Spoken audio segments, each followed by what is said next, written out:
Hi. Why does this movie take me back? It was a movie.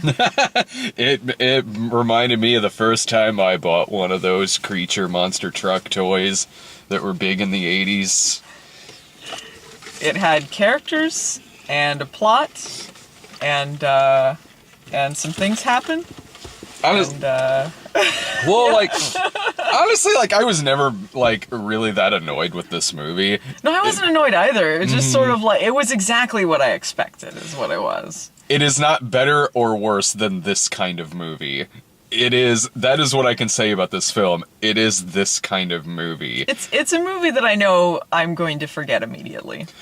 Well, yeah, I was kind of drifting in and out a bit as I was watching it, but there's a lot of things that this movie is like. It's a movie about a teen. I'll get to that in a second. Oh my god. Who, he works in a junkyard, he befriends a creature, and there's people after them, and the creature just wants to get back to his family. Look, this kind of movie's been getting made for 30 or 40 years. This is one of them. It's not worse than like a bad movie like that, but it's not on the better end of the spectrum of it. It just does all of the things that those movies do. They got a free Creech. Free Willy. Yeah. Like, if you're someone who was like, man, I wish there were still more movies like Herbie Fully Loaded.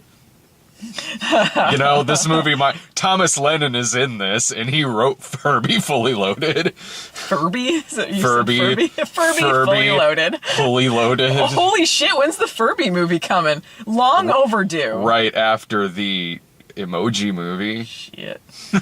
I got a question. Was Big Red a sponsor for Monster Trucks? Or Twizzlers, or a lot of other things. Well, Big Red was the weirdest one to me, because I don't even see Big Red in the store hardly anymore. And then there's just like giant Big Red vending machine. He's drinking Big Red at one point. I'm like, when he first was drinking it, I was like, that's an odd choice. Who picks Big Red? That's how this movie got the $120 million budget that it has. I guess. Really, Paramount? Like, I know you let, like, the movie developer's 4-year-old come up with a story for this, but $100 and some million, that's a little much.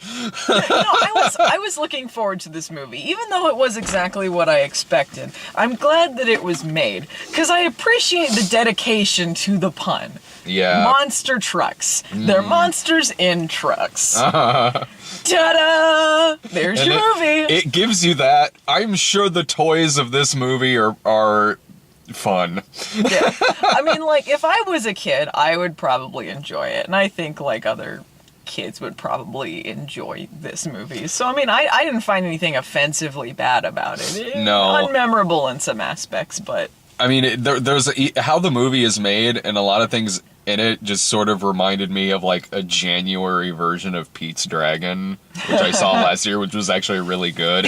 This is, like, a lesser version of that, but it doesn't do anything. There was never a moment in it where I felt just personally insulted, like watching a Transformers movie, which this movie also has a lot in common with. Definitely. When they were doing the chase, I was thinking exactly of Transformers. Yeah, the shit in the junkyard and all of that stuff. Right, it's like Transformers, except Transformers has an actual 4-year-old directing it. This movie surprisingly has a large cast. Yeah, the whole time I was thinking, like, what is Rob Lowe doing there? And he didn't seem to know either. No. What is Danny Glover doing there? Why is he there? Danny Glover, Frank Whaley, Holt McCallany's the bad guy. Amy Ryan is in this. Barry Pepper. Wow. But the two leads were not actors that I recognized, but they seem to be vaguely look like people you might recognize. Because I'm like, yeah, they kind of look like someone I might know, but they're not. Lucas Till is MacGyver on the new MacGyver series. I haven't seen new MacGyver. I wasn't sure. Like, I kind of took a gamble on that. I'm like, maybe Allison has seen New MacGyver. It's a good guess, but I haven't actually seen New MacGyver. He's Havoc in... I think he is. I think he's Havoc in X-Men. And the girl I couldn't quite place. But here's the thing. This is a movie that has monsters and trucks, and they're doing somersaults, leaps off buildings, climbing up buildings like they're the Batmobile and the Joel Schumacher versions. And the most unbelievable thing about this is that our two leads are high school students.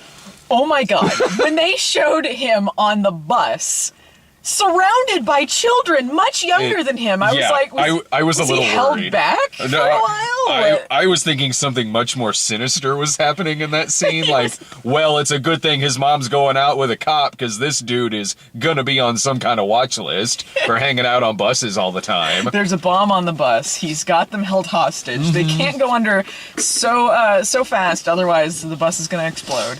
And monsters in it. Watching Lucas Till play this part is like watching, like, if like Elliot in E.T. was played by Henry Thomas now. That's what it's like. And look, I mean, yeah, every movie has like a fucking 20-year-old playing a high school student. That's extremely fucking common.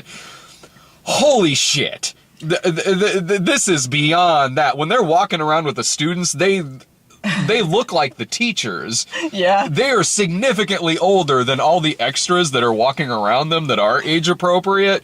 She is dressed like she's just like a straight up substitute teacher at this school. And she's tutoring him. And again, they both look like they're about 5 years younger than me.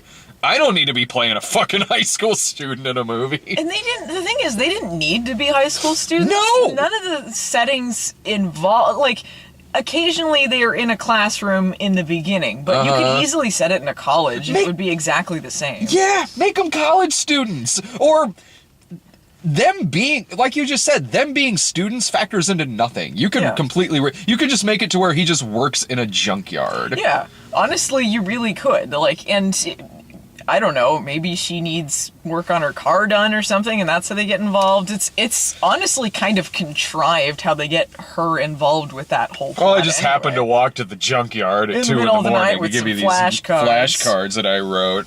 Get in the truck! You know, I love, like, when you describe this movie, like, it hits all the cliches, so it sounds more awesome than it is, because I do love the idea of it. You know, monsters in trucks.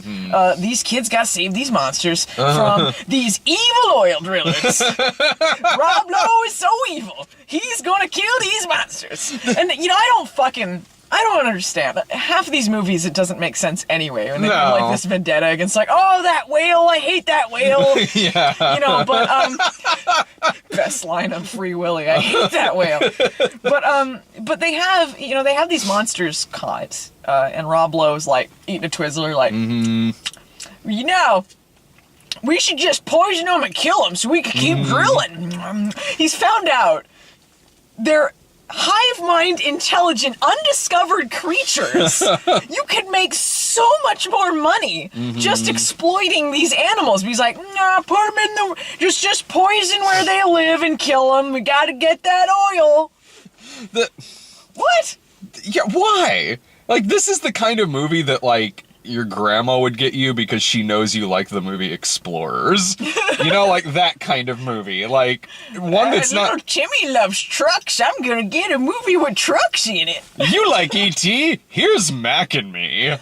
Okay, this movie's a little better than that, but... Yeah, I'll give him that.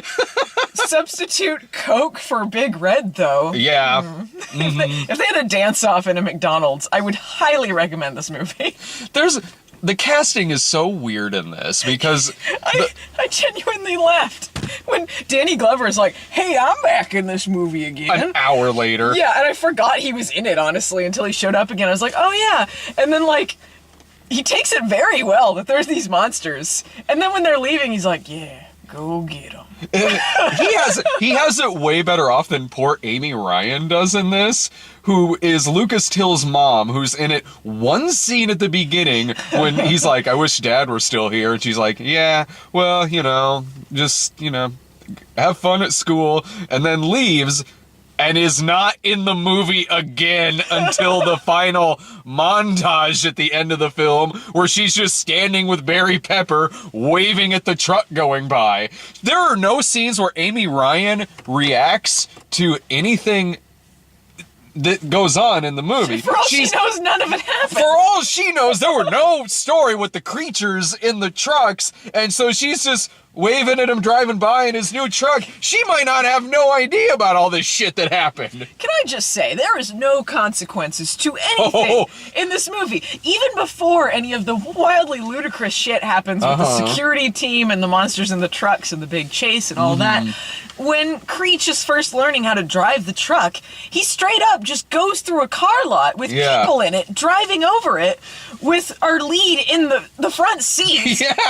People see them and they're just like, I guess they're gone. I guess there's no consequences. This movie does that all the time with, like, rampant destruction, just randomly crashing into, like, mail trucks and shit. Driving on roofs. No one else notices this? How about the fact that I'm pretty sure so many people are murdered in the climax of this film? So many people. At first, it seems like they're trying to be like, maybe they survived. We're not going to get into it. But then there's things like when they overturn that truck of poison, it just flattens the top of it. I'm like, well, that driver's dead. Or, like, when Barry Pepper is driving this giant fucking thing that is the size of the canyon he's driving it through, and he mows it past trucks that have people jumping out of it. Yeah. There is no alternative to that scenario other than he ran those people over and just completely flattened them, because he moves past them, but he is as wide as the canyon that they're in. Yeah. He just, those poor henchmen.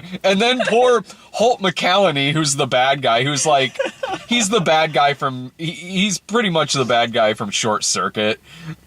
Like, honestly, yeah, that really is the kind of movie this is. It's Short Circuit if number 5 like hanging out in trucks, which he kind of did a little bit, but like, he seems to get, he crashes into what I think is like poison. Yeah, toxic waste, or like it looks like he's melting. Yeah, it pours onto him and he's like, no! And then you never see him again.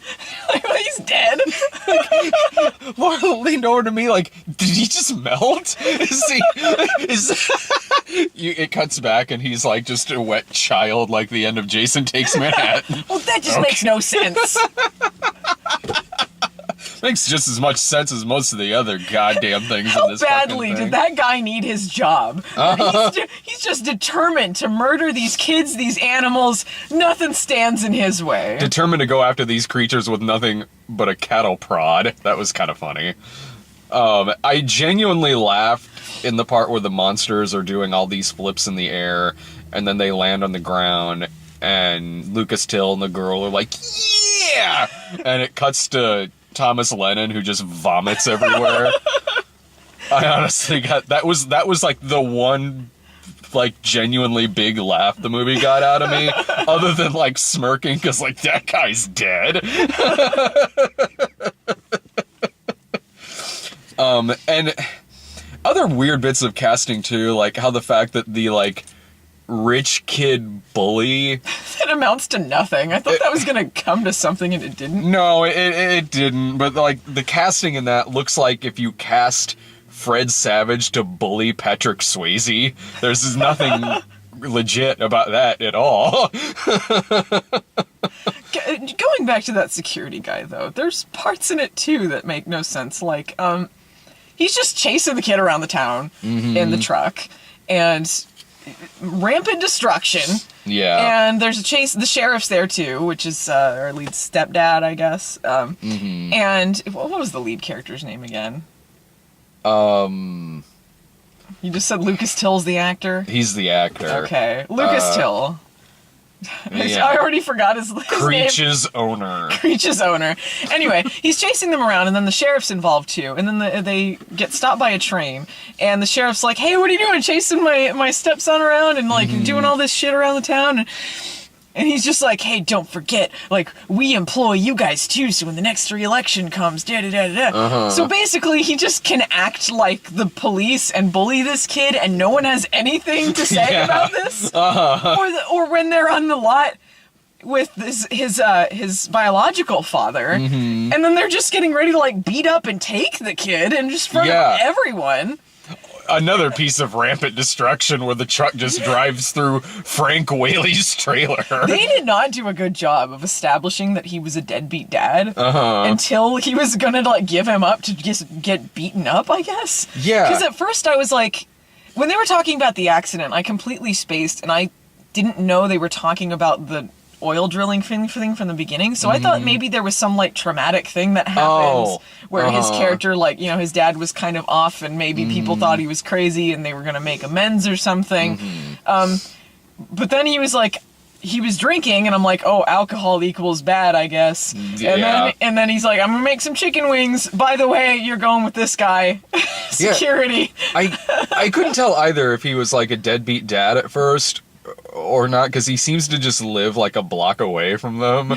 So I'm like, or if, like, he and the mom just simply split up. The ADR said, like, Dad, what's he doing here? Which implied he had been gone for some time. Yeah.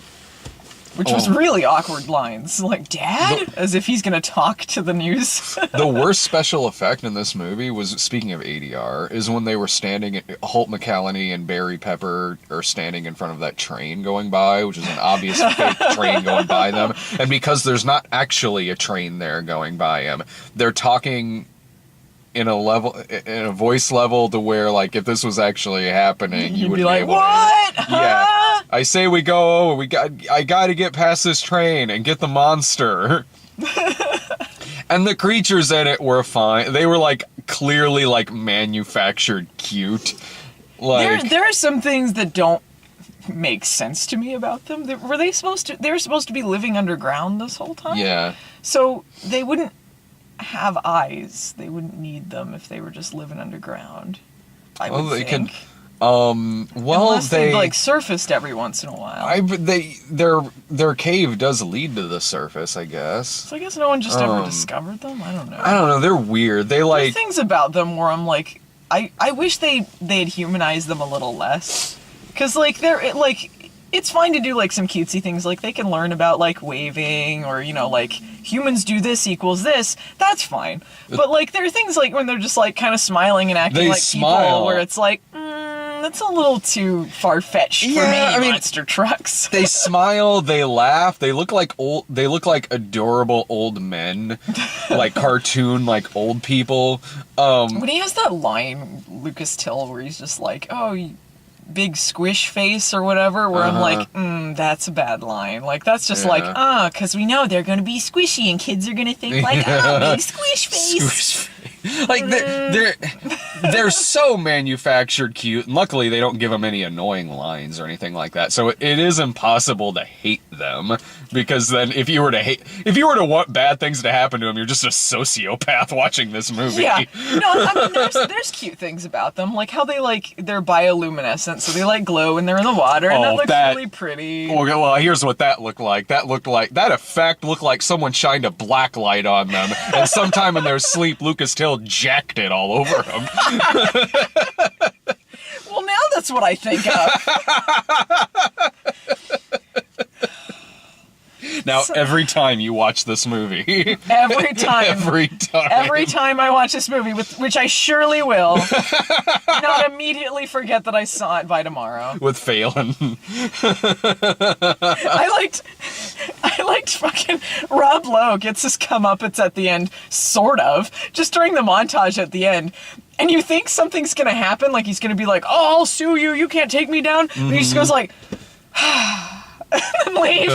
He gets arrested, and I'm sort of like, I know he's the bad guy, but I don't know why he's getting arrested. What are they gonna prove? Right. I guess, well, okay, scientist guy has lots of dirt on him about the illegal activity, so even if you don't talk about, like, the massively public stuff that was going on, he could at least be like, okay, he was, like, lying about this stuff and all these things over the years. So. Yeah, I mean, that's, like, kind of a he said kind of thing, whereas, like, if Lucas Till is getting off scot-free for the destruction he's caused to half the town, like, it seems like even a shit lawyer would be able to get Rob Lowe off on all of this. We'll save it for the sequel. Oh, yeah. That's what's gonna happen. I don't know if this movie's gonna make its money back. No.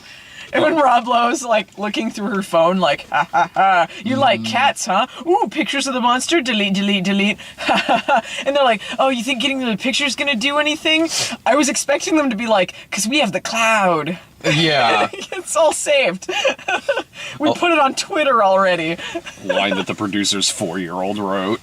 Yeah, that's enough. If you, okay, if you need proof that this movie was, like, co-greenlit because of input from a 4-year-old, there are 2 scenes in this movie where grown-ass people are standing behind the wheel of a car just going, me, brr, like they're on a fucking race car bed. Shit. So I gotta save a little battery on here for the bye-bye man. Any final thoughts about monster trucks? The trailer represents it exactly. If you've seen one of these movies, you've seen all of them, and you've seen this, so use that as your judgment. I don't really recommend it, but I don't unrecommend it either, so. I can't in good conscience recommend seeing this in the theater. There was really nothing that really captivated me about this movie. It's a movie that's slightly more fun to talk about than it is to watch. But there's nothing offensively bad about it. I wasn't, like, just hating my life watching this thing. I wasn't at all. Like, in due time, I'm going to forget that I even saw this. But since there's way better movies you could be watching with your kids, even at home. But if this is on Netflix and the kid's like, I want to see the movie with the monster in the truck, it's not a terrible film. Like, there are way worse options you could settle on. So this could function fine in a scenario like that. Other than that, this movie ain't making its money back. It's $100+ million budget. So let's see how much better the Bye Bye Man is. Ooh, it's the Bye Bye Man. Turn the light off. See it.